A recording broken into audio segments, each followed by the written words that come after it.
you. Good evening, magandang gabi. There is one, I still need to speak in English. There's still one. Amen. But I'm glad, I'm ready. No? Amen. Praise God. Can we clap our hands to the Lord, our God? Amen. Praise the Lord. Hallelujah. Praise God. Tagalog mo na ako, ha? I know I don't want to Tagalog, pero English. No, ayoko ma-spoil yung vacation Eve ninyo. But I know, the Lord told me or impressed to me na this TCC worship service is a very blessed sector. Why? Kasi we have the series of thematic messages, and every week merong mga topic na patungkol sa isang book. So right now we are in the 6th part of the thematic message from 1 Peter chapter 4. 6th part na ito, ay kung na-miss niyo yung mga other parts, nakakapanghinayang, no? So that's why, as much as possible, the Wednesday worship service, in my heart, should be continuously na nagkakaroon. Kasi we don't want, or I don't want, to miss every series that we have delivering our message every Wednesday night. Because Friday, alam niyo naman, Friday, pagkabakasyon, di ba? But I don't want to, kaya sinasabi ko, you are blessed because you can receive fully or you can receive continuously the thematic messages of our God from the book of 1 Peter chapter 4. And now we are in the 6th. No? Nasa ika-6 na part na po tayo ng message at ang mapag-aaralan natin tonight ay muli po natin alalahin na ang sulat na ito ay inilarawan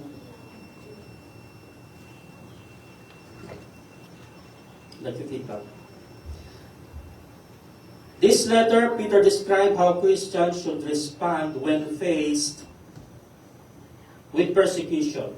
Take the attitude of Christ. So, kung paano siya, di ba natutunan natin last, kung naabutan niyo or kung napakinggan niyo, sabi is, we have to have the mind of Christ, the attitude of Christ. How He dealt with the sufferings that He experienced when He was before He died on the cross. There are much sufferings that He experienced, right? So yung mind niya, the attitude of Christ, expect that God's purpose of your life includes suffering. Yeah? Be alert, so you can pray. No? Dapat ay nakakapanalangin tayo na epektibo sa mga huling panahon na ito. That we need to pray because, of course, we are experiencing sufferings. No? And we need our God on our side. Kaya ng kanta kanina, the battle belongs to the Lord. Pero kung iba kasi yung sufferings ng nakakakilala sa Panginoon, at iba rin yung hindi pa nakakilala sa Panginoon. Iba yung sufferings yun. Although the sufferings from all of the people or all over the world, they have experiencing or they are facing different kinds of trials and tribulations and sufferings. But, good thing, we have our Lord, kaya patuloy tayo. No? In fact, rejoice, sabi nga ng Panginoon, if you share in the sufferings of Christ, God uses suffering to refine the faith of every single believer. Do you believe? Amen. Praise God. And every suffering we have today contributes to the glory to come. Yung mga suffering na yan, may reward yan. Yung makikita natin, mararanasan, matatanggap natin yung reward or yung glory, yung kalawalhatian ng Lord. The glory of the Lord will come to us when we endure these sufferings with the Lord. Amen? So, how? Okay. So ngayon, now, how can we be sure that we can continue to do good while we are suffering? Pwede ba yun? It can be. Can we be continue to do good? Or doing good with the Lord, it's not about giving kindness, no? Doing good to the Lord is very malawak, no? It's very tawag na malawak. Wide. Wide. Broad. Wider than the ocean deeper. Huge na huge. Huge. Yan. Pinag-feel pa rin kaya. So, ano nga ba? Paano tayo makakatiyak na tayo nakakapagpatuloy sa paggawa ng mabuti? So, our message for tonight, as we know, we are still talking about the sufferings, no sufferings of Christ, or our sufferings, because we remember that this the letter of the Peter from this chapter, or all of the First Peter, it's about the encouragement to the sufferings of those Christians or those believers suffering persecutions, tribulations in the midst of their believing in Christ. No? So number one, ito yung three factors that we can learn on how to ensure our committing to God. Our topic is committing to God, committing to doing good while suffering. When I'm searching about the definition of commit, it's about depositing money. No, para mga you will deposit money for safekeeping. But on another translation, there is saying that it will be focusing on doing good while suffering. So yun yung focus. Nakatuon ka sa mga bagay na magagandang bagay na ginagawa mo while you are experiencing suffering or tribulations, problems in our life. So the first factor that we need to ensure o malaman natin kung makatitiyak tayo na nandun tayo sa nais ng Panginoon na gawin natin to keep us in doing good. Number one is the judgment of God. In our text, we can read that 1 Peter 4:17, for the time has come for judgment to begin at the house of God. Judgment at the house of God. Remember that. Judgment at the house of God. This is not that kind of judgment na when you die, diba, it is appointed that a man wants to die, and after this, the judgment. This is not the kind of judgment that Peter relaying to his readers. Judgment at the house of the Lord of God is not a condemnation. Romans 8:1, in Christ Jesus there is no condemnation in Christ Jesus. Amen? Amen. But the purging, chastening, and purifying of the church by the loving hand of God. Amen. Paghatol ng Diyos sa bahay ng Diyos. Remember, in Old Testament, the house of God literally means the temple. Amen. Now, in our generations, in the New Testament, God's people are His temple. Amen. Hindi po ito yung temple na pinaggaganapan. But we are the temple of God. Remember 2 Corinthians 3:16, I think. Don't you know that you are the temple of the Holy Spirit? So, judgment beginning with judgment for the children of God can be considered discipline. Amen. Amen. Praise God. So, Peter is exhorting the church, the house of God, which was facing persecution, to persevere. No, na magtiyaga sa mga bagay na nararanasan nila. No? So, in relation to our present times, we need to also na pagtiyagaan ang mga sufferings, tribulations, problema na kinaharap natin. Ano man yan. No? There is nothing small or big in the Lord. All things, we know that the Lord will give us the assurance that He will never leave us. Because the song says, the battle belongs to the Lord. Amen. Hindi ba natin alam, kung iisipin natin, or kung gagawin natin, hindi natin makakayanan yung mga laban na ito. Kung sa normal na tao, in the normal people, if they going to do with themselves, maybe they will turn up crazy in the mental institution. Maybe. No? Kung talagang durog-dubin or didib-dibin ng problema, talagang hindi na makayanan, ay baka maging taong grasa ka. Or baka maging kung saan ka pulutin na kung saan. Amen? Kasi hindi natin kaya yung mga bagay na problema, sufferings na mararanasan natin. That's the difference between the believer and the unbeliever. But this judgment for the children of God can be considered discipline. In Hebrews 12, 4-11, makikita natin dyan in verse 5.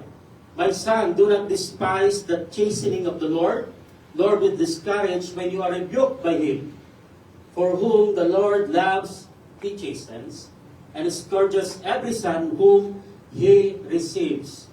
If you endure chastening, God deals with you as with sons. Amen? So, yung sufferings na ito, kung talagang bibigyan natin ng pagkakadiinan natin ng sufferings na nararanasan natin, if you don't have the Lord Jesus Christ in your life, sabi nga, kung ikaw ay tunay na anak, let's take the example in Hebrews, the father who loves his son, hindi niya ba pwedeng disiplinahin? Kung yung mga anak, yung mga tatay, may mga anak dito, kung yung mga anak sumuway sa inyo, hindi mo ba siya didisiplinahin?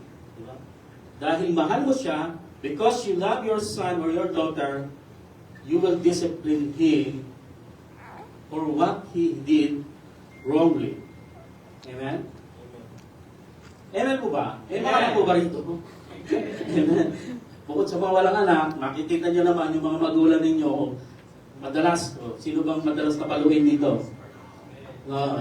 Sino bang madalas na kinakastigo ng mga magulang? O ibig sabihin, pasaway talaga kayo. Amen? So, but the thing is, the truth is, our parents, they loved us. No? Just like our Father in heaven, sabi nga dito, for whom the Lord loves, He chastens. Amen? He disciplines, pinarurusahan, and He scourges every son whom He receives. John 1:12.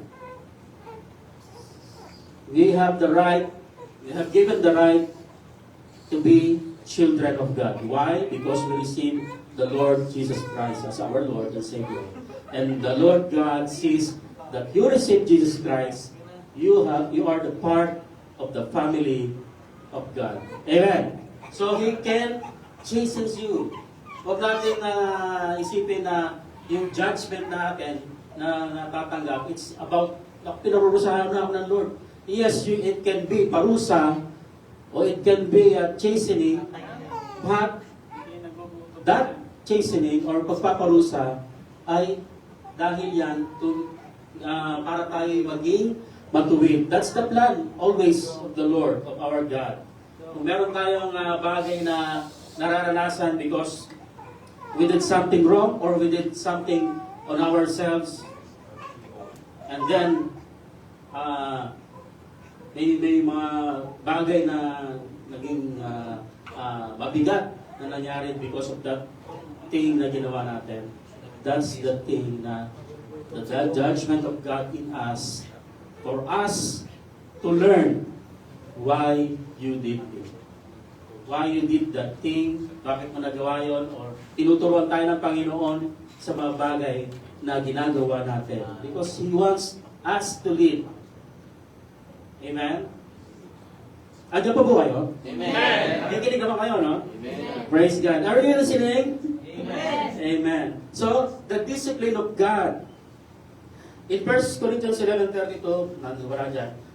But when we are judged by the Lord, we are chastened by the Lord, that we may not be condemned with the world.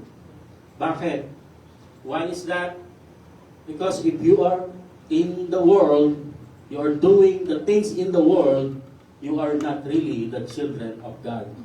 Amen? Amen. Romans 12:2, do not be conformed to the pattern of this world, But be transformed. but be renewed By renewing Ah, your but- mind. ah? But be transformed by renewing your mind. by renewing of your mind. Amen? Praise God. So, God desires is that His people learn to walk in holiness and fellowship with Him. Nais ng Lord na lumakad tayo ng may kabanalan na sumusunod sa Kanyang kalooban at meron tayong fellowship sa Kanya. No, we have this intimate relationship. Kung paano ba tayo mahalin natin yung ating mga jowa-jowaan, mahalin natin ating mga misis, ating mga boyfriend, girlfriend, pero mga boyfriend, girlfriend dito. Wala pa. Wala, talaga wala ka sa loob. Amen, no? Kung paano tayo nagkakaroon ng intimate relationship with our people around us, our families, our beloved, that's God need us also. God wants us also to be in fellowship with Him with the intimate relationship. Amen. Amen. So God will bring Romans 8:29. That is, for God knew His people in advance, and He chose them to become like His Son. So He wants us to be to walk in holiness because He wants us to become like His Son. Gaya ni Kristo, gaya ni Panginoong Jesus. Kailangan natin lumakad ng may kabanalan because the Lord our God, the Lord Jesus Christ, He walked in this earth, hindi siya nagkasala. Amen? Amen. Even though there is too much temptations in 40 nights, 40 days, di ba? He tempted, but he did not sin. He was persecuted, he did not sin. So that's why God knew that His people, or those people that He chose to be with His kingdom, He know and He wants to become like His Son. The firstborn among many brothers and sisters. Siya yung panganay, tayo yung mga kapatid. Amen? So kung yung ginawa ng panganay, dapat susundin natin. Amen? We should follow what the firstborn, our Lord Jesus Christ, did. So He walked in holiness. And remember, when He fellowship with our Lord our God, bago siya mamatay sa krus ng Kalbaryo, di ba nakita natin naalala natin that He just prayed na nakita ni Luke yung kabutil na dugo na pawis na tumulo because his intimate relationship, his fellowship with his God the Father is really intense. No? That he needs to, kapag talagang pinupour out niya yung kanyang sagooben, no? Dahil sa kanyang mangyayari, no? Talagang ibinigay niya sa Ama lahat, no? So we need to learn from that scenario that we need to have this fellowship in Him so that we can walk in holiness and so we can walk in His righteousness. Amen. Amen. Lord God. So, He expects the ones He has redeemed by the blood of His Son to set the example for the rest of the world. Ano ba yung pinapakita nating example sa labas? Amen? So we need to have this, sabi nga di ba ni Paul, imitate me as I imitate Christ. So paano ginawa ni Paul na nag-imitate niya si Christ? By doing what the Lord's will in his life. He wants Paul to be the apostle for the Gentiles. And he teaches the Gentiles how to have faith in the Lord Jesus Christ and to have, we have more the letters from Paul, the letters from the apostles. They can show how to live a holiness. Amen? So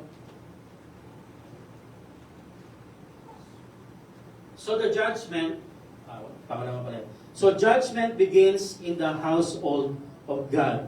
So judgment of the household of God, it starts, sabi nga di ba, for the time has come, in verse 17, for the time has come, for judgment to begin. So nagsisimula sa atin yung judgment.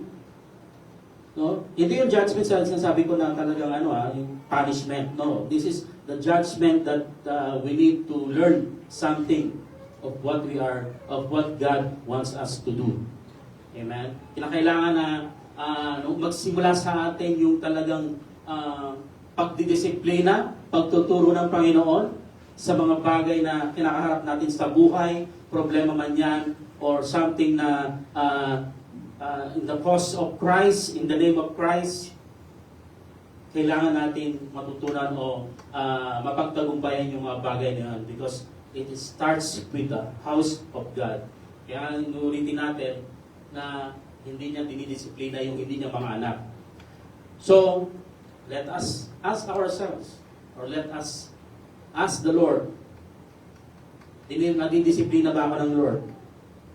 Nakakaranas ba tayo ng sufferings, tribulations, trials? If you do not experience that things in your life, o question mark na yung relationship mo kay Lord, baka hindi ka niya anak. Baka hindi ka anak. Baka anak ka sa labas.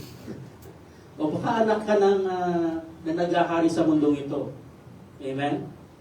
O, let us think about that and pag-isipan natin, baka nga, no?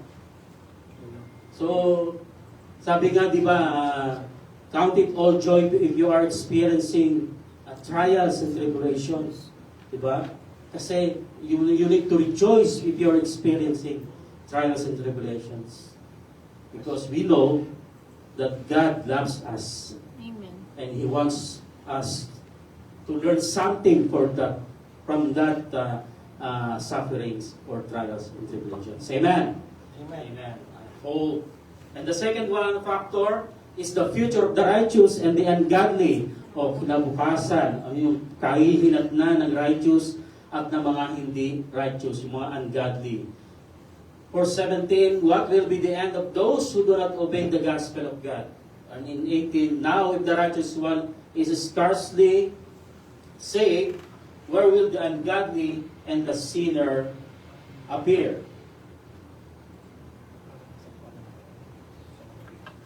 The ultimate final judgment for unbelievers will be, we know already that one, eternal separation from God, from life, from all that is good and beautiful. There's we can see that references Matthew 8:11 to 12 and Revelation 21:8. We know separation from the Lord. Amen. Romans 3:10. For all have sinned and come short of the glory of God. And for the wages of sin is death. For the gift of love. The gift of love is eternal life. So, ultimate, talagang pinakahuling final judgment ng unbelievers ay eternal separation. Revelation 21, ito yung Matthew 8:11, it will be cast out, the sons of the kingdom will be cast out into outer darkness, there will be weeping and gnashing of teeth. Ang kahihinatnan ng mga hindi nananampalataya sa ating Panginoong Yesus ay they will experience that in hell. It's talking about the utter darkness. It's talking about the hell. That there will be weeping and gnashing of teeth.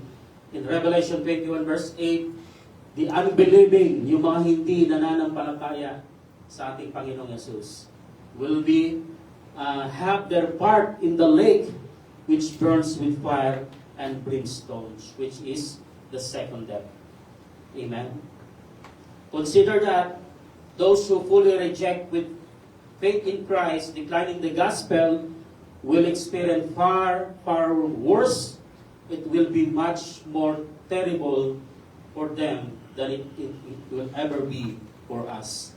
Mas masahol pa sa nararanasan natin ngayon, yung ating mga nararanasan natin ngayon, mga believers.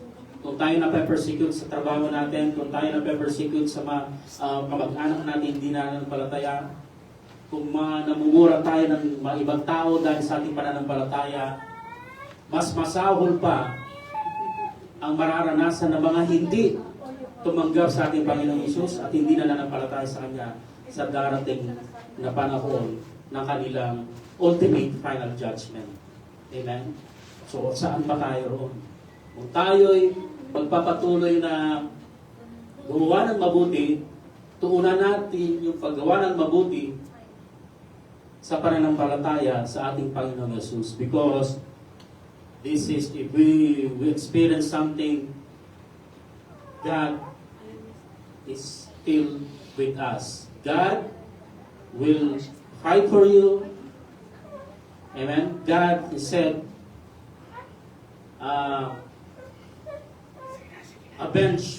revenge is mine, says the Lord.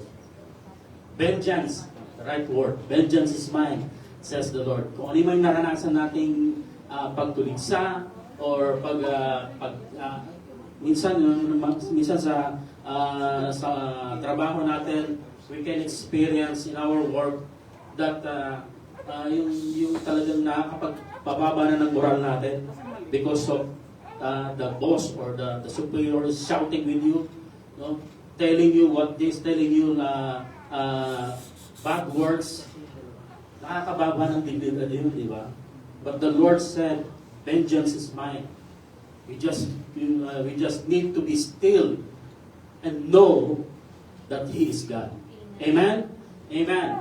Can we clap our hands because I know that you are listening. Amen. Amen. Praise God. So Peter reinforces the point. Yung kinote niya in verse 18. Verse 18. Now if the righteous one is scarcely saved, where will the ungodly and the sinner appear? If this quotes from Proverbs 11:31, this LXX is the version of the Bible Septuagint, and it says, I think Peter quote this: if the righteous scarcely be saved, where shall the ungodly and the sinner appear? Scarcely, the Greek word molis, means with difficulty. So napakahirap daw, or amen. Bahagya. Kung ang matuwid ay bahagya ng maliligtas, saan magpapakita ng sama at mga kasalanan.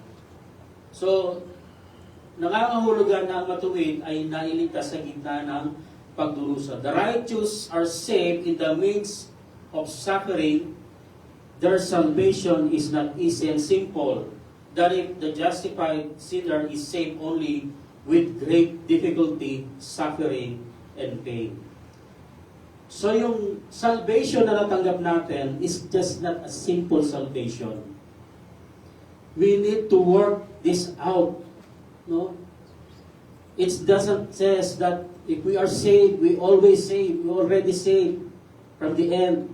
What if you are not really trusting the Lord? What if you are really not have the intimate relationship with the Lord? How the Lord will save you if you are not really have the relationship that we need.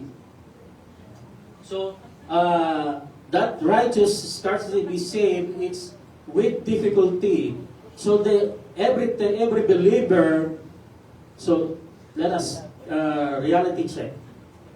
Look for every believer that hasn't have na merong nawala, hindi nakaranas ng pagsubok o ng trials.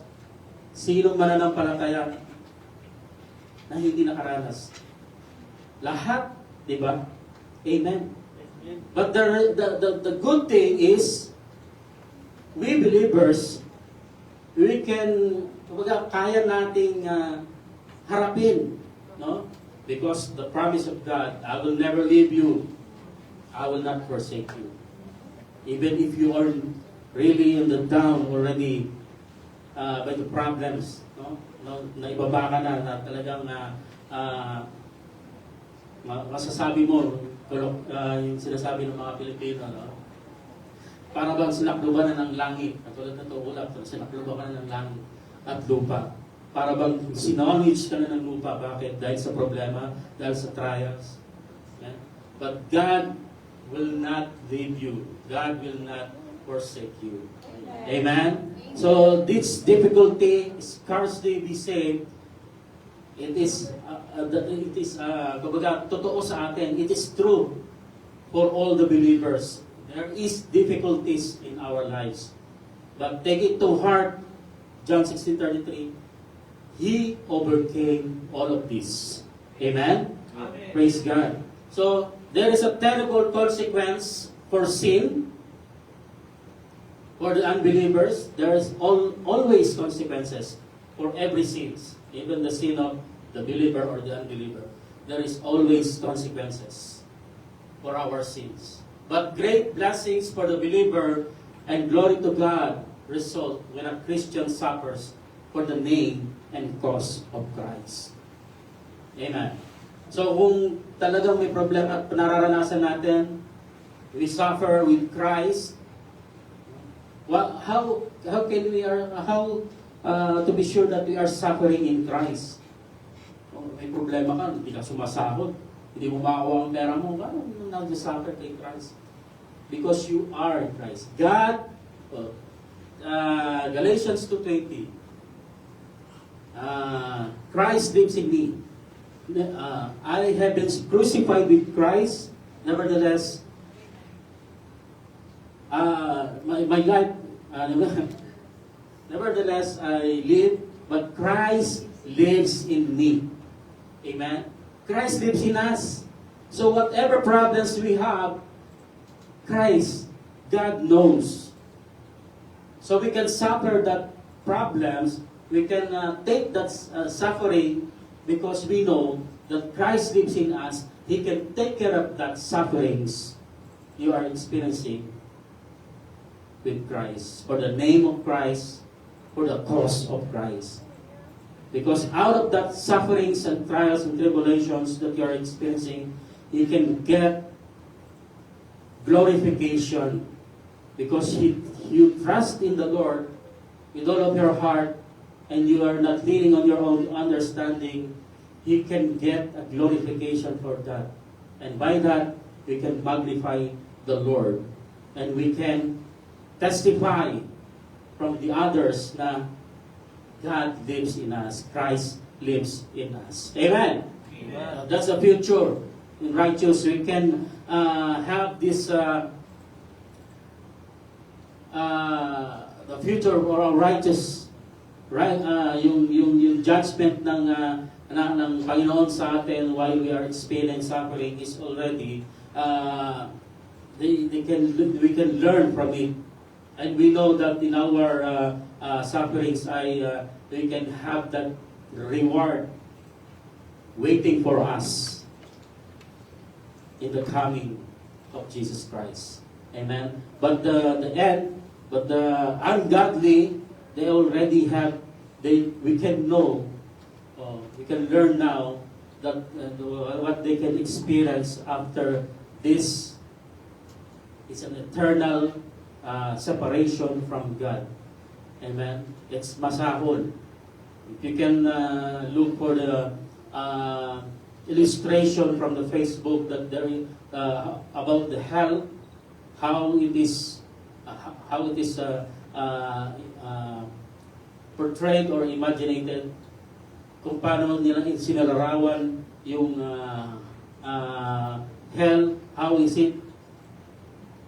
Diba, sa Matthew 11, Matthew chapter 8, there is gnashing and weeping, iyakan, at yung gnashing, yung nanginginig or nakakangilaw, ba yun, tawag doon? Nakakangilo, nangibig, at yung mga balat na hindi, yung mga sugat na hindi gumagaling, at yung mga uod na lumalabas sa mga sugat, that will be the experience of those who do not believe and accept Christ. And that's the future of the ungodly. Amen. So, the third factor, so we can ensure that we can do good. We can keep doing good. It is the will of God.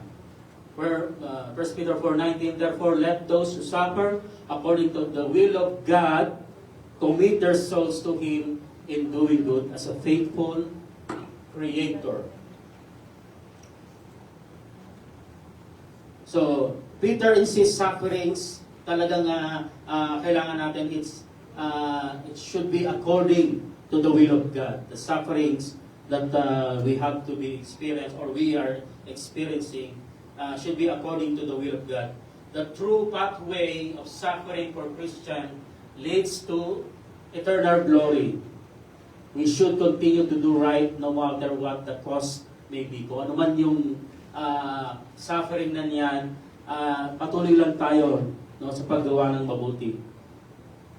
Ano man ang cost niyan, ano man yung mangyari sa atin, mawalan man tayo ng trabaho, but we still have this faith in Christ that we can do more things for Him, and this is the right thing to do. We can continue and entrust our souls to the faithful Creator. We should commit our souls to our Lord. He is the faithful Creator who made us in His image and through Christ.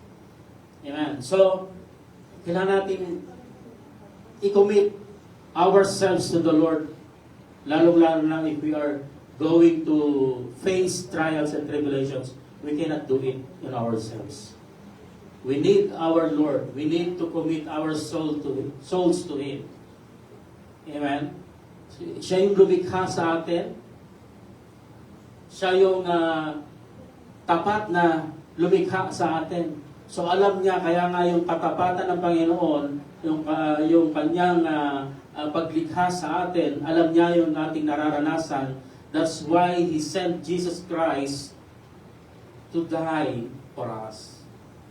Kasi alam niya, hindi kaya, walang nakaabot sa kaluwalhatian ng Lord. Kahit na anong gawin. Di ba nga, yung mga Israelita ay nagtayo pa ng Babel to reach the highest, to reach the heavens. But God didn't allow that. Because, God is our Creator. They cannot outdo our God. Amen? Hindi nila pwedeng lampasan yung kapangyarihan ng Lord because He created all things and Jesus is part of the creation and He is the Creator. 1 Thessalonians 5:24, God will make this happen for He who calls you is faithful. So seeing what we know, our sufferings are by God's will to chasten us, that we may not perish with the world, we have good reason to trust God cheerfully. Amid sufferings, persevering in well-doing, God's will that we should suffer is for our good. Sa kabutihan natin yan. Amen? So kung hindi ka nakakaranas ng problema, ay tanungin mo na, baka tanungin mo na yung sarili mo. Pagka yung talagang wala ka ng problema na naiisip, baka talagang hindi ka anak ng Diyos. No? Marami Oh, ang yabang naman ito. Sabi niya, anak na siya ng Diyos. Ano kami, hindi pa kami anak ng mga Diyos, anak hindi ng Diyos? Those who believe in Him has the right to become children of God. But for those who do not believe, there is no right to be children of God. They are created by God, but not children of God. Amen. As we entrust ourselves to our faithful Creator, we should continue to do good. It's always the will of God, and it's always appropriate for the Christian to do good, even when we are suffering and hurting. Amen. So ano man yung mga maranasan natin, patuloy lang tayo, patuloy natin yung pinagagawa sa atin ng Lord. Just continue what the Lord wants us to do in your life, in your ministry, in your work, in everything that you do in your life. Because what God says, Colossians chapter 3, whatever you do, whatever you eat, whatever things, then do it for the glory of God. Amen. Praise God. In our conclusion, napakadali lang, di ba? Amen.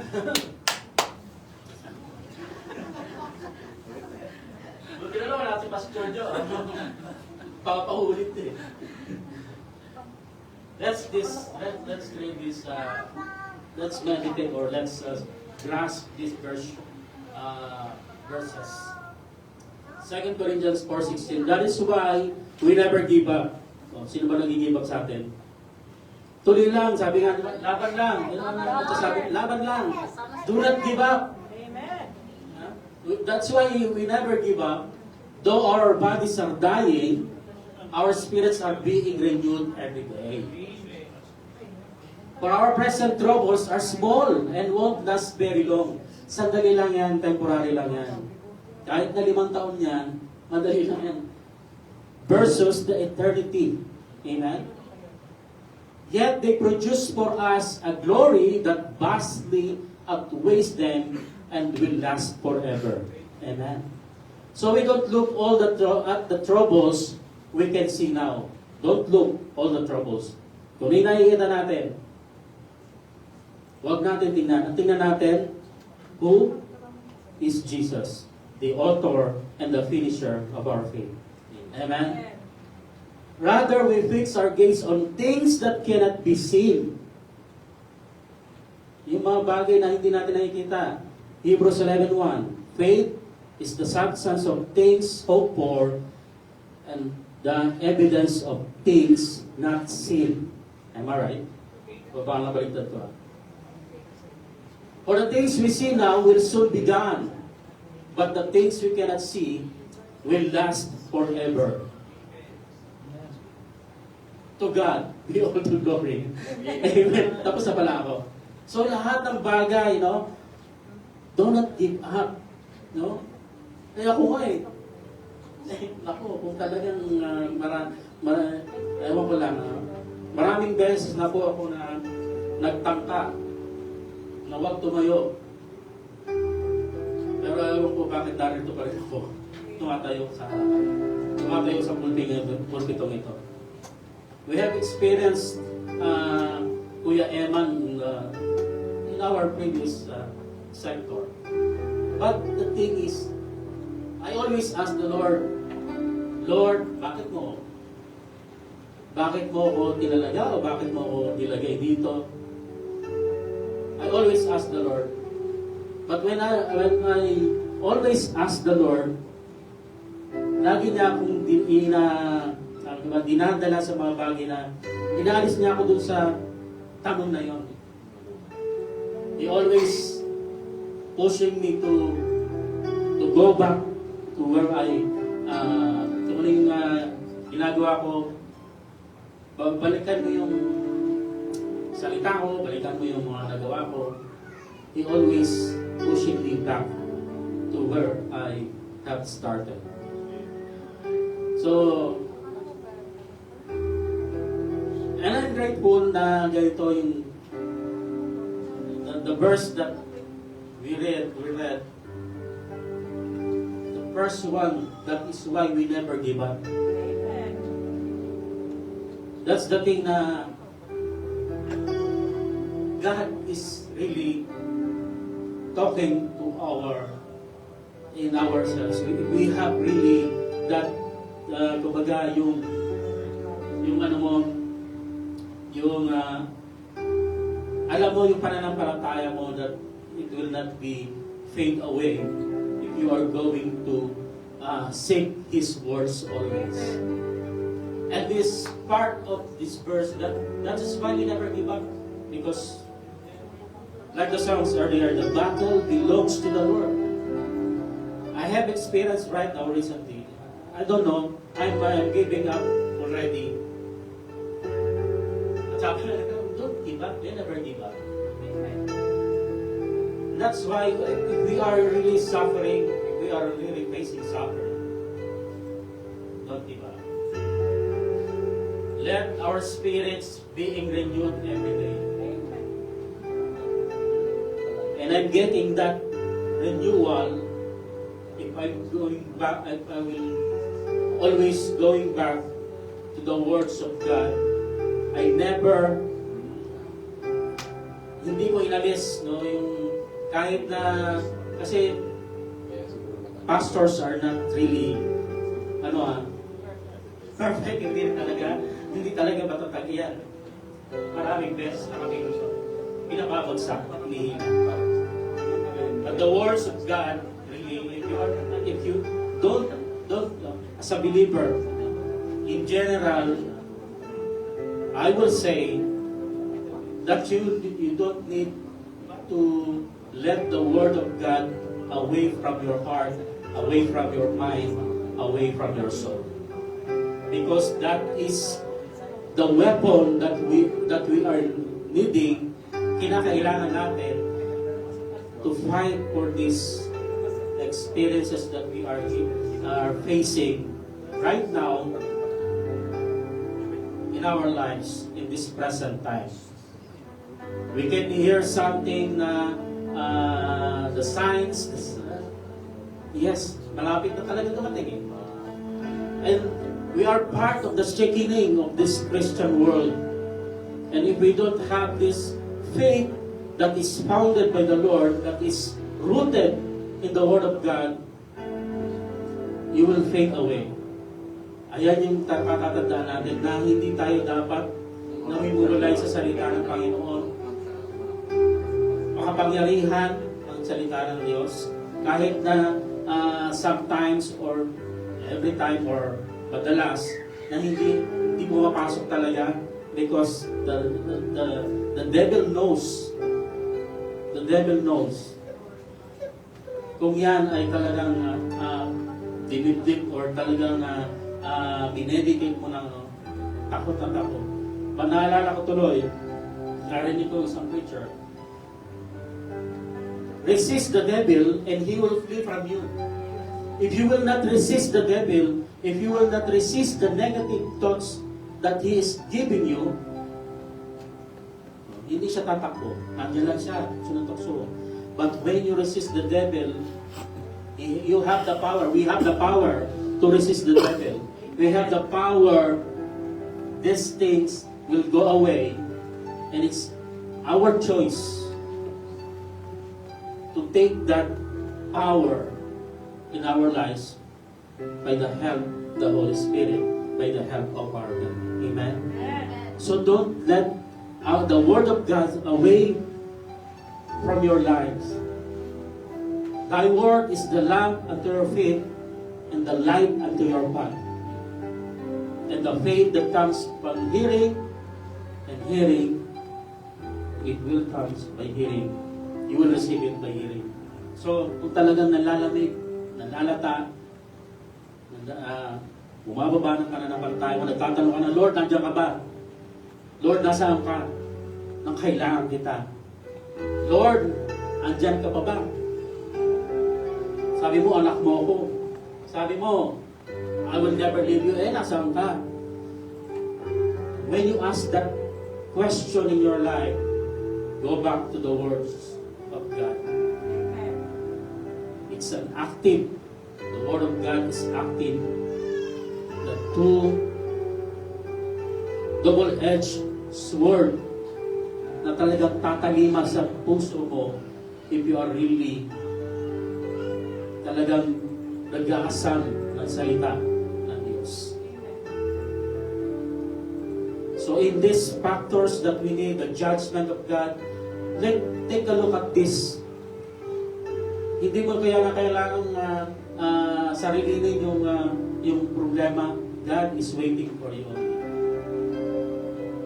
Isipin natin, ano future natin kung manlalamya tayo. Baka mapabilang pa tayo doon sa mga hindi nananampalataya. And let's take a look what's the will of God for us. He is our Creator. He created us in His own image. So kung yung bagay na napagtagumpayan ng ating Panginoong Jesus while He is on earth, ministry, I know and I believe that we can do that also. Amen? We just need to believe it and to act on it. Faith without action is dead. Amen? Praise God. So, let's rise and we'll pray and ask the Lord for the strength that we need. Hallelujah. Thank you, Jesus. Thank you, Holy Spirit. Thank you, Father God in heaven, for this time, O Lord, that you have given us.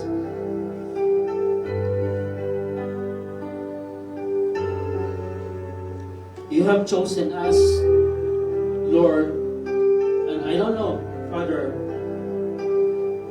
for this time that we need this word, we need this message. I know that the Holy Spirit is touching every one of us and giving us the revelation that we need to do that we need to do something in our lives as we experience any trials in our lives. You are true to your word, Lord, and that's the promise you have. Hindi ka nagbabago noon, ngayon, at magpakailanman. You never change, Lord. You are still God. But I pray, Father, I pray, Lord Jesus, that every one of us who listen for your revelation, give us, Lord, the strength to do things that according to your will, we can overcome the trials and tribulations that we are going to face in this near future. Amen. You are the one, only God, and the power of your Holy Spirit. The Holy Spirit that you live here in us, that will comfort us, and that will give us strength, that will give us the knowledge and discernment that we need to overcome our trials and tribulations on this earth. And I know and I believe, Lord God, that you are going to come back. Your second coming is nearer and nearer and nearer, Lord. And while we are waiting for the great, blessed second coming, O Lord God, we pray that you will give us the power, the courage, O Lord, to continue to do things according to your will. We cannot do anything apart from you, Lord. That's why we ask, O God, give us, O Lord, the knowledge, the strength, O Lord, that we need in continuing our life here on earth, O God. And thank you, Father God, and And I know and I believe that the power of the Holy Spirit will pour out, O Lord God, not just this night, but every time, O Lord God, that we need you, O Lord. You will pour out the power of the Holy Spirit in us as we work, as we do things in our lives here on earth. You will be with us.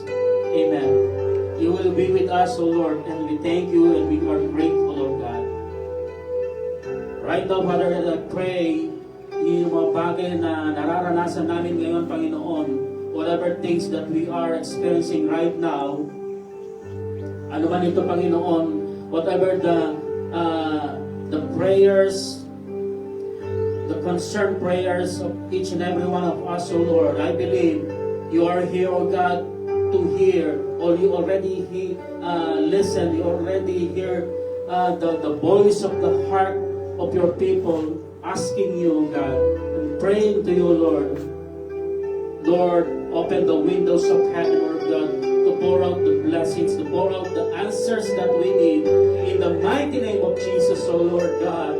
Hallelujah. We believe, O Lord, that you will do great and mighty things that we are not knowing, O Lord God. We don't know, Lord. Hallelujah. Because we are calling unto you. Hallelujah. In the name of Jesus Christ, our Lord. Hallelujah. Thank you, Father. And this is our heart's desire to honor you, to give you glory, to give you praise, O God. And this is our prayer in the mighty name of Jesus Christ, our Lord. Amen. Amen. Amen.